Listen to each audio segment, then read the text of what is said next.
next speaker is David Sanford, and he is the local expert for acute myeloid leukemia, and I'm pretty sure that many of your patients have interacted with him, and he's giving us an update about what is new in AML research.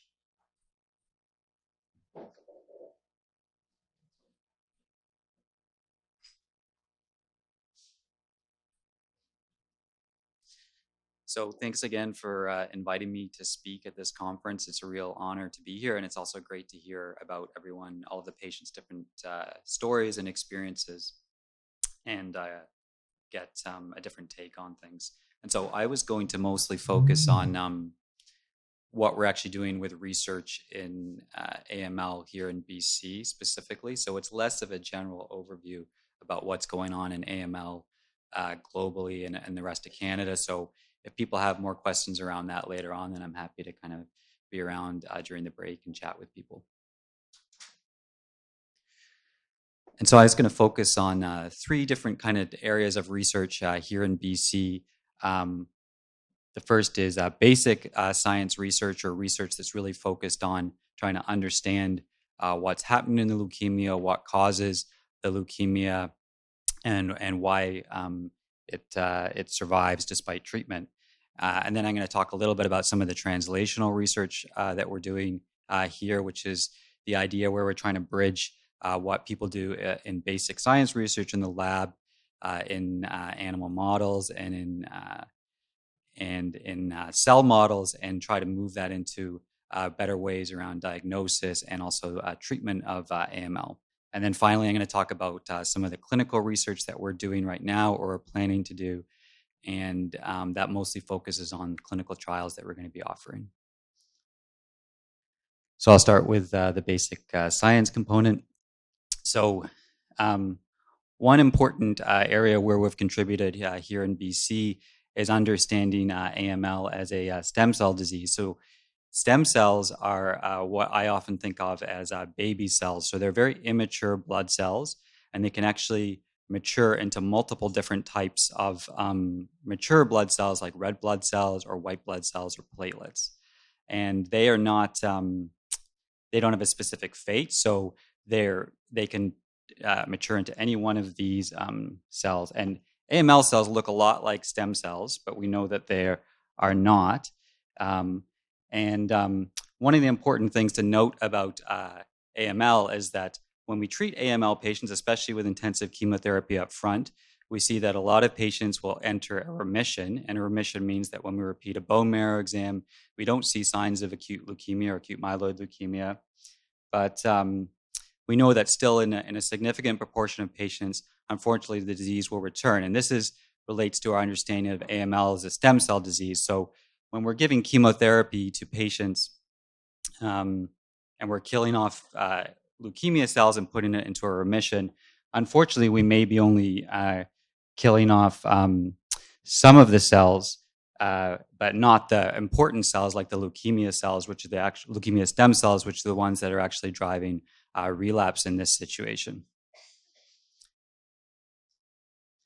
And over the last 5 to 10 years, our understanding of how leukemia evolves in patients has really increased. And what we've understood that perhaps not in all leukemias and not in all cases of AML, but in many cases of AML, there seems to be a period of what we call clonal hematopoiesis. So patients who don't have any signs of leukemia, have normal blood counts, may develop mutations that we commonly see in cases of AML. And this could happen years before a patient developed leukemia. And not all patients actually, or not all people that develop these changes will ultimately go on to develop an AML.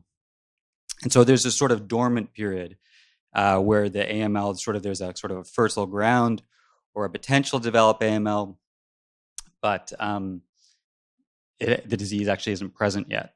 And we understand that from this kind of time point of clonal hematopoiesis, we gradually see that other mutations are acquired in the stem cells of the disease that ultimately can go on and cause AML.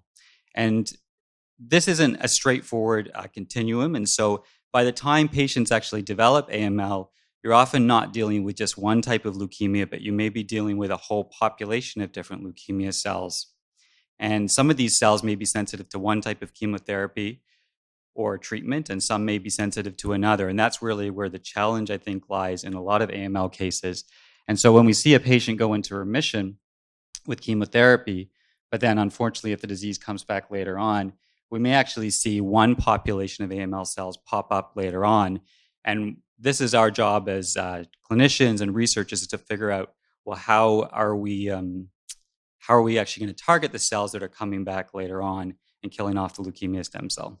So the reason I wanted to highlight this as well, because here in Vancouver, we have Connie Eves, who's a researcher at the Terrier Fox Lab, as well as in Toronto, John Dick. And these are two Canadian researchers who have been really important in our understanding of leukemia stem cells, as well as normal stem cells. And here's a picture of Dr. Eves getting an award at one of the conferences last year at the ASH conference, American Society of Hematology conference. And the other really important part of our research program here in BTC is the hematology cell bank. And this may be something that some patients are familiar with because they may have contributed samples that we use in basic research. And this is a collaboration between our clinical program here, as well as the Terry Fox Lab and the Stem Cell Assay Lab, which is more of a basic science and translational research science program. And so in the leukemia BMT program, when patients come in with AML, but also other blood cancers, we often approach patients at the time they're getting a bone marrow about also providing some additional bone marrow and blood cells that researchers can use to study the leukemias. And it's really helpful for improving our understanding and maybe hopefully developing new treatments. And so we're always really grateful when patients are able to or consider donating some of these samples. So now I'm going to talk a little bit about, well, what's going on translationally, how we're trying to move some ideas into the clinic. So one study that we're working on is with a researcher at UBC. His name's Martin Hurst. And Martin is interested in what we call epigenetics. So these are all of like the little changes in the genes that actually determine whether or not a gene is expressed or whether or not a gene is turned on in a cell. And Martin became interested in this idea of vitamin C and azacitidine treatment in AML. And so azacitidine is a lower intensity treatment, so it's not like a big high intensity chemotherapy that's often used in older patients with AML. And it's sort of a standard of care actually in that group of patients. And it's actually not well understood how azacitidine works, but it seems to affect what we call the epigenetics inside of the cell, so what genes are turned on or off. And one of the enzymes or proteins inside of a cell that's really seems to be important in the activity of azacitidine is an enzyme called TET2. And actually, for this enzyme to function properly, it needs an adequate level of vitamin C inside the cell. And so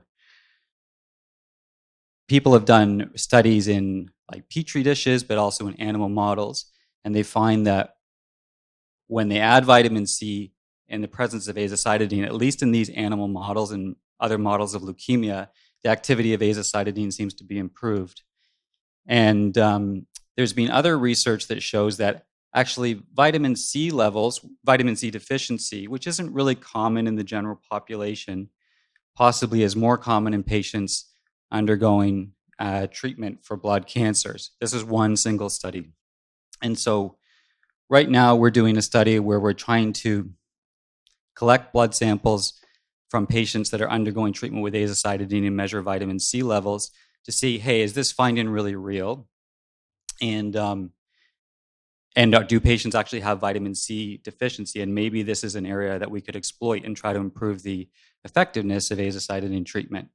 And this is important because vitamin C in the body is kind of tightly regulated. And so if people aren't deficient, then it's not going to be easy to replace the drug just by taking more orally. And so we're hoping to try to translate this into, if we get enough information, possibly even into a clinical trial if it looks like a promising treatment. The other important thing that we're doing here in BC, and this is happening all around the world in AML and ALL and lots of other types of blood cancers, is this idea of minimal residual disease, or what we call MRD. And this comes from the idea that even though when we look at a patient go into remission with AML, somebody looks at a smear of a bone marrow on a slide and they count up leukemia cells and normal cells. And often if patients are in remission in AML, we'll say they have less than 5% blast or leukemia cells. But we know that even in patients who are in a remission, that there can still be many leukemia cells that are still present there that we just can't detect. And so there's been a lot of drive to develop technology that can detect leukemia at lower levels. And so what we've been working on, myself and Curtis Huseman, who works in the cancer genetics lab, as well as Ellie Carson, who's a researcher at the Terry Fox lab, is to develop this MRD testing to develop low levels of leukemia. And right now we're focusing on patients that have gene changes that are specifically, we think of often as good risk or favorable risk changes. And often this group of patients doesn't get considered for an allogeneic stem cell transplant up front because of the toxicity associated with that treatment.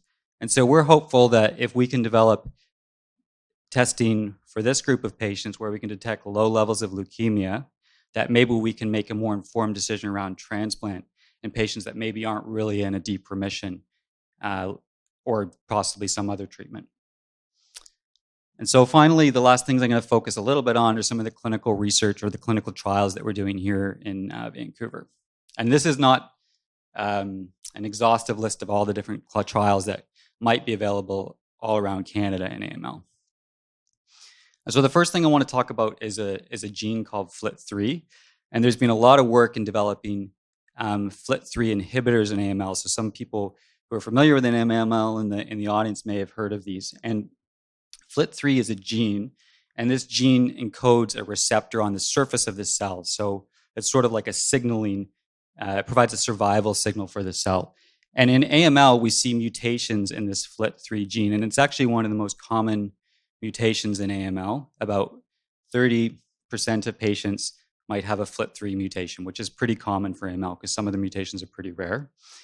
And like I say, this mutation kind of drives the activity or the growth of leukemia. And often patients who have a FLT3 mutation come in with quite a high white blood cell count and can be quite sick. And so there has been a large study where people have studied the addition of a molecule, the FLT3 inhibitor, so something that's going to inhibit this receptor, a drug called midostaurin, to frontline chemotherapy. And the results of this trial were sort of a major breakthrough in AML because it represented sort of one of the first drugs in a long time that had been approved for the disease. And the results of the trial found that although there was no difference in remission rate between patients that got midostaurin versus a placebo or a drug, the rates of overall survival were significantly longer in patients that received the midostaurin drug. And so here in Vancouver, we're pretty shortly, we're hoping to open up a trial of sort of a second generation or of an even stronger FLT3 inhibitor for patients who have AML that either relapses after chemotherapy or doesn't respond well to first-line chemotherapy.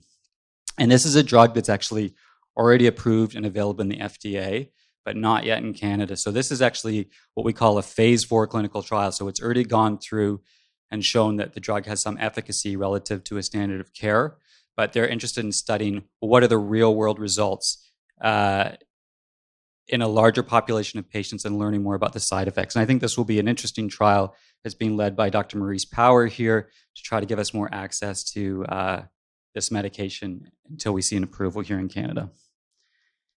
The other molecule that I wanted to talk about was sort of a molecule called CPX or 351, or the other name for it's Vyxeos. And this is kind of like a repackaged induction chemotherapy. So it's sort of standard chemotherapy, and what they do is they just kind of wrap it up into a fatty lipid molecule. And there's two advantages for doing this, as opposed to just giving people free drug. One is that you can control the concentration of two different drugs that are delivered to the cell. So if you think that there's some sort of optimal kind of mix of drugs, you can deliver that in a more targeted way. And then there's also the idea that with a fatty cell, the the membranes or the surfaces of AML cells are also fatty, and so the drug can kind of get delivered directly into that cell. And so this is a molecule that was actually developed here in Vancouver and by a company called Celator, and then subsequently has been bought by a larger drug company called Jazz. And there was a couple of early studies that we participated here in Vancouver. One was in older patients with AML, and then the other one was in patients who had relapsed AML. And actually, the results of this study, they were sort of negative trials where they didn't show that actually there was a higher response rate, but there wasn't a clear survival advantage for the drug, which is often what people are looking for in this type of research. But they did see that there was a signal of benefit in patients who have what we call secondary AML. So this is AML that rises out of a different type of blood cancer called either myelodysplastic syndrome or cases of AML in patients that have received prior chemotherapy or those with sort of the highest risk cytogenetic changes.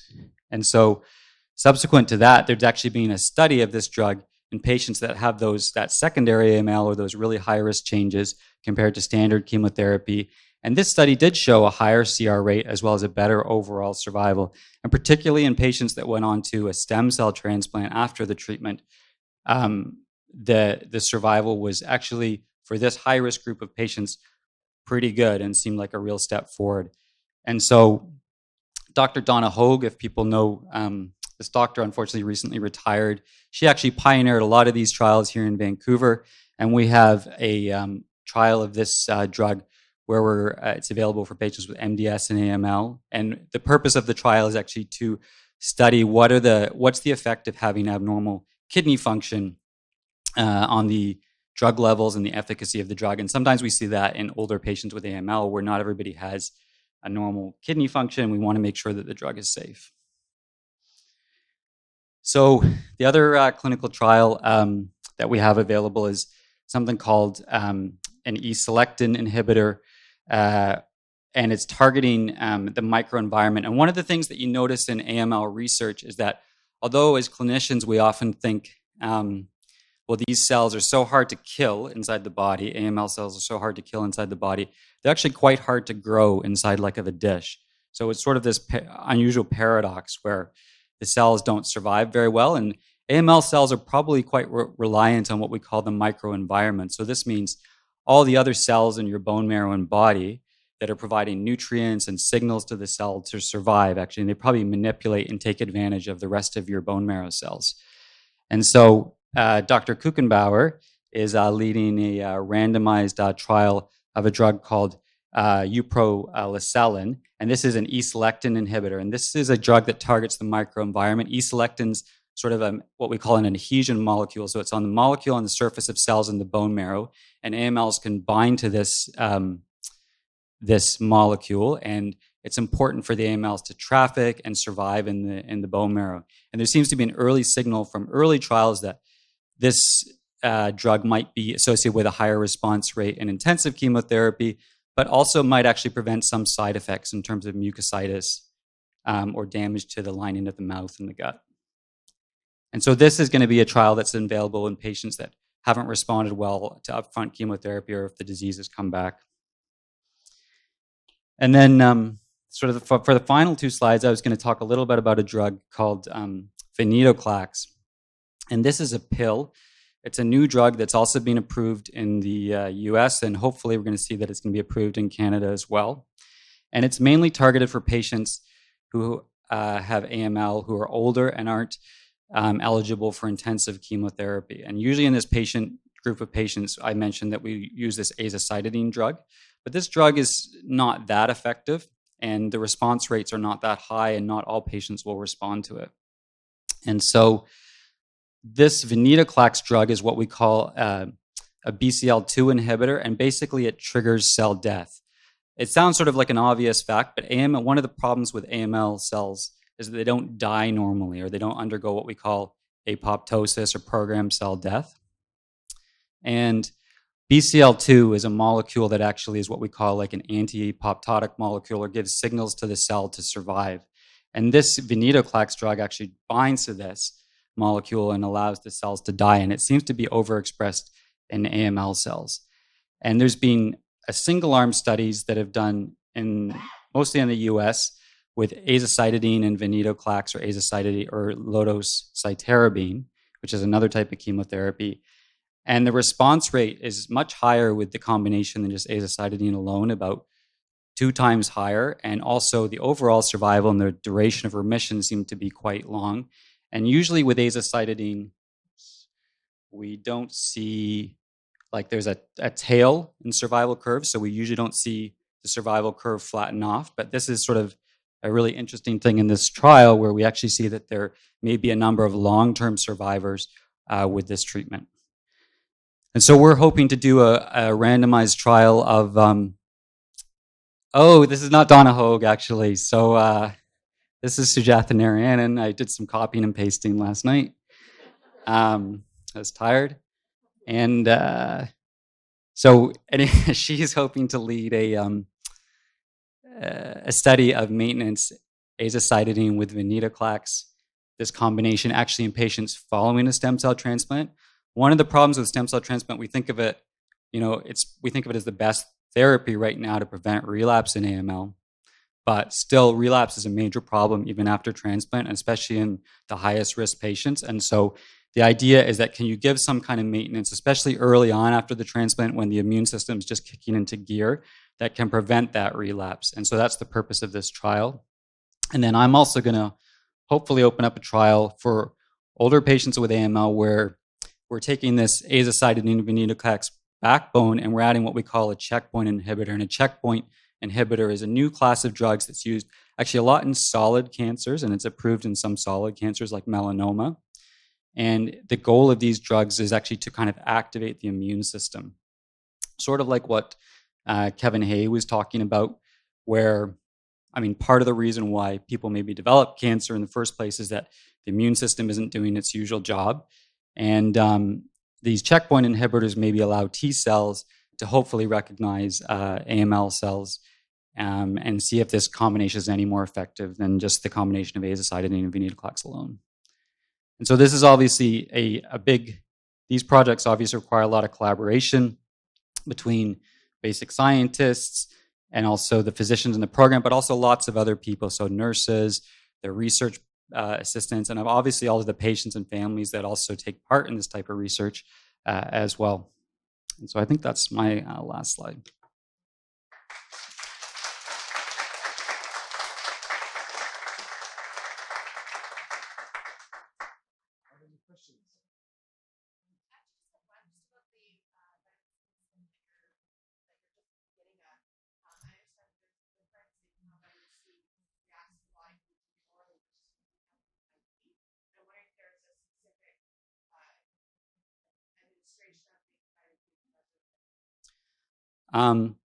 That's a great question.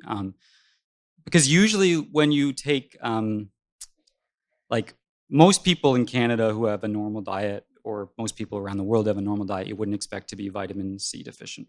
And when you take, when most people who aren't vitamin C deficient, you have a normal level of vitamin C, and you take the pill, your body has a way to kind of keep that in check. So you can't really raise the level very easily. It's just kept in check in the body, especially when you take it orally. Most of it's just excreted in the urine. And so we're hoping, there is some signal that patients have low vitamin C levels from what we've done already, but it's maybe not quite as dramatic as the 60% that I showed you in the other study. And so we wonder that, at least in our preliminary planning with Dr. Kuchenbauer and Dr. Hurst, that actually maybe IV might be the way to go, at least early on, where you can get that higher level of spiking up initially. Yeah.